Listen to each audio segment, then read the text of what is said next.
Good morning, everyone. Happy New Year. Haven't been down here in the new year yet. I want to just take a moment to send out my personal condolences to former Congressman Mike Fitzpatrick. He was a friend of mine who I served alongside. He passed away early this week, leaving a lovely wife and a family. I wanted to express my condolences to him. His service to America was noble. As a member of Congress, we worked together on pro-life issues during my time in Congress. I know lots of you have questions about the Middle East and Iraq. I'll certainly take some questions today. But first, too, I want to offer my condolences to the people of Australia for the tragic loss of life and property caused by the devastating wildfires across that region. America's thoughts and prayers are with the victims, their families, and the emergency service personnel putting themselves in harm's way. And the same goes, too, for the dozens of U.S. firefighting personnel who are standing side by side with our Australian friends fighting the flames together. As I said when I was in Sydney just this past summer, we have a truly unbreakable alliance. They are great friends, and we're happy to be able to help the Aussies in this time of need. Staying in Asia, we noted the appointment of Liu Huining as the new head of the Hong Kong Chinese Central Government Liaison Office. He's expressed hopes that Hong Kong will return to the, quote, right path, end of quote. The right path, as I've said before, is for the Chinese Communist Party to honor its commitments made to Hong Kong in the Sino-British Joint Declaration filed at the United Nations, a commitment that guarantees the territory's independent rule of law and freedoms that the Chinese living on the mainland, unfortunately, do not enjoy. The United States will continue to work with Hong Kong and the Chinese Communist Party officials to protect human rights and fundamental freedoms in Hong Kong and to promote Hong Kong's high degree of autonomy. In Afghanistan, there's an aspect of that conflict that deserves more attention, and that is the Islamic Republic of Iran's involvement there. Iran has refused to join the regional and international consensus for peace and is, in fact, today, actively working to undermine the peace process by continuing its long global efforts to support militant groups there. Most people know about Iran's proxy networks in the Arab world, but the regime also has a relationship with the Taliban and related groups, such as the Haqqanis, the Tora Bora, and the Mullah Dadullah group. The Taliban's entanglement in Iran's dirty work will only harm the Afghanistan peace process. A couple of items here in the hemisphere. In Venezuela, I want to thank and congratulate Juan Guaido on his re-election as the president of Venezuelan National Assembly, a legitimate re-election by a quorum of 100 deputies. The Maduro regime's campaign of arrests, intimidation, and bribery could not derail Venezuelan democracy, nor could its use of military forces to physically bar the National Assembly from accessing the Parliament building. I applaud how Venezuela's political parties came together to support Guaido's re-election. The United States will continue to support President Guaido and the Venezuelan people, and we will continue to rally all other freedom-loving nations across the globe to do that same thing. We support the Venezuelan people because we believe the Western Hemisphere should be a hemisphere with freedom everywhere. I also want to highlight the work of the OAS, which has been an instrumental tool in moving the region in that direction. It's an example of truly outstanding, effective multilateralism. Secretary General Luis Almagro is the leader we need for the OAS to continue proactively addressing the central challenges facing the region, promoting democracy, upholding human rights, advancing security, and fostering economic development throughout it. I have more to say about the OAS and the multilateral reform in the coming weeks. On the theme of basic freedoms, I want to commend members of Bahrain's Council of Representatives for their January 2nd statement, in which they expressed deep concern over the inhumane and painful conditions to which Uyghur Muslims in China are subjected. Bahrain is recognizing what I've been saying for months. The Chinese Communist Party is committing mass human rights violations and abuses against Uyghurs, ethnic Kazakhs, Kyrgyz, and other Muslims held in detention in Xinjiang. We're happy with what Bahrain did, and we ask all countries, particularly those belonging to the Organization of Islamic Cooperation and the Arab League, to denounce the Chinese Communist Party's brutal treatment of Uyghurs, which is part of the party's broader war on faith. Moving to Europe.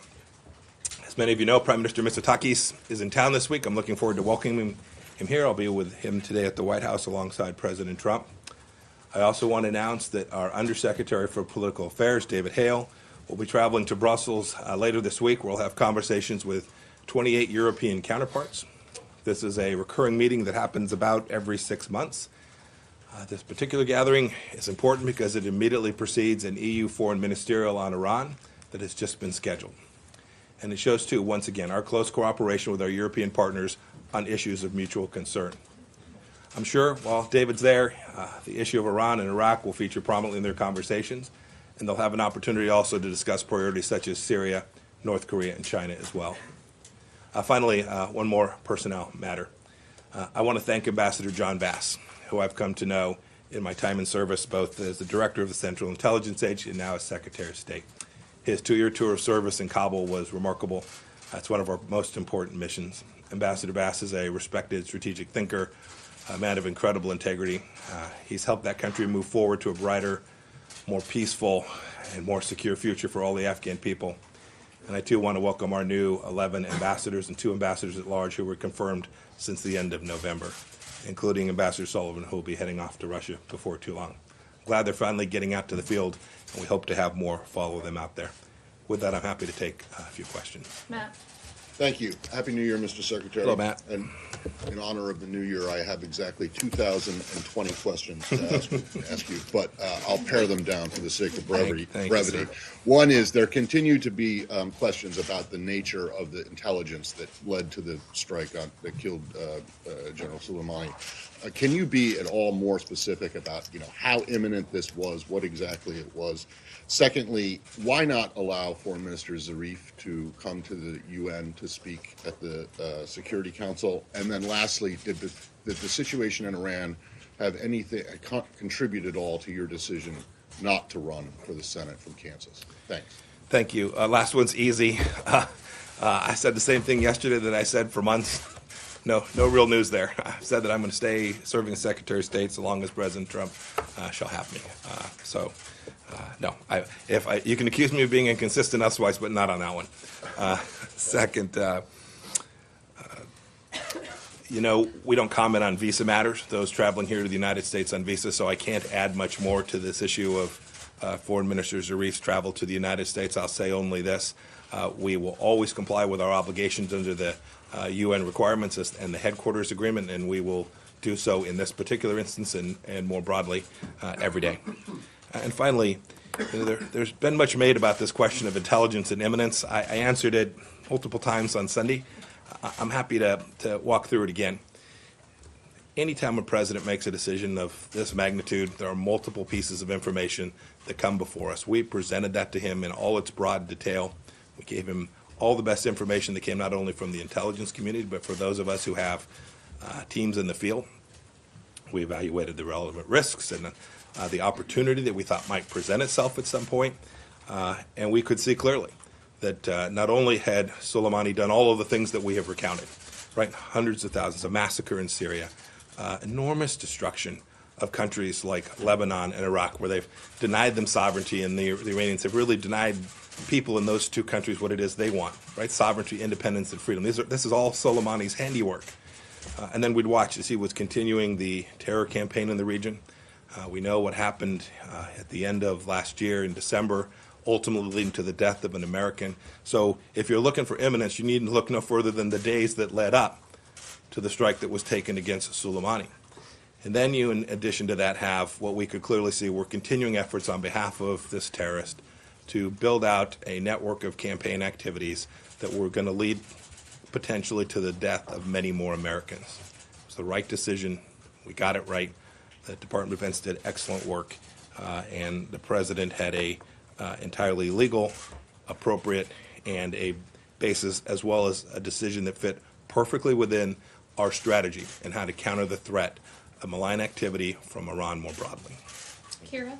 Hey, Mr. Secretary. Yes, ma'am. Two questions, if you don't mind. Iran's Foreign Affairs Minister Zarif granted an interview saying that Soleimani was on a diplomatic visit to Iraq, that the U.S. strike to take him out was state terrorism, that President Trump has prepared to commit war crimes, and that Iranians are enraged. First, that's the first question. I'd like your reaction to that. Second question. President Trump has indicated that Iran's cultural sites could be targeted. Is that true? Are they on the target list? And if so, do you consider that a war crime? So, let's see. So, Zarif's statement His first statement that is Soleimani was traveling to Baghdad on a diplomatic mission. Anybody here believe that? Is there any history that would indicate that it was remotely possible that this kind gentleman, this diplomat of great order, Qasem Soleimani, had traveled to Baghdad for the idea of conducting a peace mission? I made you reporters laugh this morning. That's fantastic. We know that wasn't true. We not only know the history, we know in that moment that was not true. Zarif is a propagandist of the First Order, and most of what you suggested in his text message or email or message that you laid out there was indeed Iranian propaganda. It's not new. We've heard these same lies before. It's fundamentally false. He was not there on a diplomatic mission trying to resolve a problem. I know there's been some story that he was there representing a Saudi peace deal.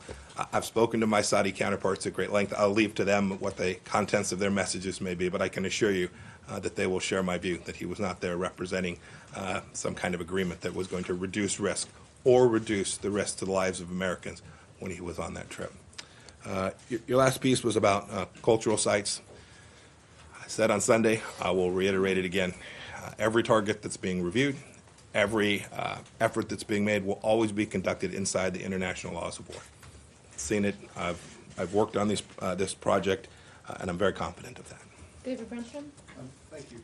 Mr. Yes, sir. Secretary, it's an election year, and you're now facing two nuclear-related crises with Iran and North Korea. Are you optimistic about resolving either of those without them sort of blowing up, so to speak, at inopportune moments? And on the Iran front, Iran's breakout time when you came into office was considered to be about a year. Is it now longer or shorter? I'll leave it to the intelligence team to talk to you about the details of Iran's breakout time for the moment. But President Trump could not be more clear. On our watch, Iran will not get a nuclear weapon. And as we came into office, Iran was on a pathway that had been provided by the nuclear deal, which clearly gave them the opportunity to have those nuclear weapons. We won't let that happen. As for the first question, which was more broadly, what President Trump laid out in his national security strategy with respect to both North Korea and Iran is the plan that we have executed, the strategy that we have executed for this past 3 years. We have put Iran in a place that it has never been before, where they've had to make some very difficult choices about how to pay for and underwrite their proxy militias around the region, whether and how to build out their missile program. This is a flip from where we were 8 years before. It's not political. Previous administration made a different choice. They chose to underwrite and appease. We have chosen to confront and contain. Those are different strategies. We believe ours is successful, and we ultimately believe it will be successful at making Iran behave like a normal nation. We'll deny them the capacity to build out their nuclear program and threaten not only Americans and our lives to keep Americans safe, which is our mission set, but also to create and enhance stability throughout the Middle East. We're confident that that's the case. North Korea, which you asked about, we still are hopeful that we will be able to head down a path. I was here with you all in December sometime when there was lots of talk about what might happen at the end of the year. We've not seen that yet. We still remain engaged and hopeful that we can have a conversation about how to get the denuclearization that Chairman Kim promised to President Trump back in 2018. Take one more. Okay, James? Thank you very much, Mr. Secretary. Two quick things here on the Soleimani strike. Since the Trump administration withdrew the United States from the Iran nuclear deal, about 2 years ago or so, the Trump administration has said repeatedly that it is pursuing against Iran a maximum pressure campaign. First question, the Soleimani operation, was that part of the maximum pressure campaign? Do you have a second one? Yeah, we'll come back to it. If you just ask them both, then I'll tackle them both To your together. knowledge, was any legal counsel in the executive branch consulted for his or her input surrounding the legal aspects of the strike prior to its execution? I'll leave to others to comment on that, but I can say as a pattern and practice, I have never seen this administration engage in an activity of this nature without a thorough and complete legal review of what the bases would be if the president were to make a series of decisions. Often the lawyers review all of the options that are being presented. to the President of the United States in advance of them being presented, such that every option that is presented to him has been fully vetted through the legal process. I'm confident that that was the case here, although I don't have specific knowledge of that. I'm confident that that was the case. Second, you asked about the scope of the strategy and the maximum pressure campaign that we've had in place. It has a diplomatic component, it has had an economic component, and it has had a military component.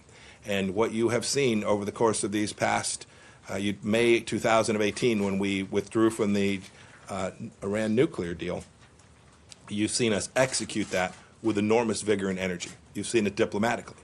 We've built out coalitions around the region with the Israelis, with the Gulf states, on certain files, on the missile file and on the terror file with our European partners as well, not just the E3. Go back and look from May of last year. Go look at the statement that was made in Warsaw, a united statement centering the instability in the Middle East on the Islamic Republic of Iran. We've got a coalition now in the Straits of Hormuz. We've diplomatically isolated the Iranian regime. Second, economically, we've all seen the sanctions put in place. It's now over some 1,000 sanctions. We've watched the regime struggle to figure out how it was they were going to make it through 2020. They've got a budget that will fall short by a significant amount in 2020 as a direct result of the pressure that we've put on the regime. And then you saw over not just this past week, but over the last year, you've seen our security component to this. You've seen us reinforce allies in the region by ensuring that the Emirates and the Saudis and all of the others were prepared for what might happen if Iran decided to make choices that were bad for the Iranian people. And then you saw more tactically, just these last few days, the president's response when the Iranians made a bad decision to kill an American. We hope they won't make another bad decision just like that one. Clear. The Soleimani strike was part of the administration's maximum pressure campaign, and going forward, the Iranians should understand as they develop their calculus that similar actions, such as the Soleimani strike, could well continue to be a feature of this maximum pressure campaign. I think the president's been unambiguous in his both the remarks he made down in Florida as well as the tweets that he's put out about the seriousness with which we take this, the risk attendant that we are deeply aware of, and the preparations we've made to prevent those risks, as well as our determination that in the event the Iranians make another bad choice, that the president will respond in a way that he did last week, which was decisive, serious, and messaged Iran about the constraints that we are going to place on that regime so that it doesn't continue to put American lives at risk. At the end, our Iran policy is about protecting and defending the homeland and securing American lives. I know that the efforts that we have taken, not only last week with the strike against Soleimani, but the strategy that we've employed has saved American lives. I'm highly confident in that. I'll take one more. Take one more. Yeah. Andrea, yes, ma'am. How are you? Thank you very much. A question about the issue of cultural sites, because the president said on Air Force One coming back, after you had been on the Sunday talk shows, that they're allowed to kill our people, they're allowed to torture and maim our people, they're allowed to use roadside bombs and blow up our people, and we're not allowed to touch their cultural sites. It doesn't work that way. Defense Secretary Esper has made it clear that he would not follow an order to hit a cultural site would be a war crime. I'm wondering whether you would also push back in your advice or in your role. You're not really wondering, Andrea. You're not really wondering. Yeah, I was unambiguous on Sunday. It is completely consistent with what the president has said. No, we will take every action we take will be consistent with the international rule of law, and the American people can rest assured that that's the case. Let me tell you who's done damage to the Persian culture. It's not the United States of America. It's the Ayatollah. If you want to look at who has denied religious freedom, if you want to know who has denied, the Persian culture is rich and steeped in history and intellect, and they've denied the capacity for that culture to continue. If you go back and look at the holidays around Cyrus and Nowruz, they've not permitted people to celebrate. They've not allowed people that they've killed, that Qasem Soleimani killed, they've not allowed them to go mourn their family members. The real risk to Persian culture does not come from the United States of America. That there is no mistake about that. Thank you all. Everybody have a good day.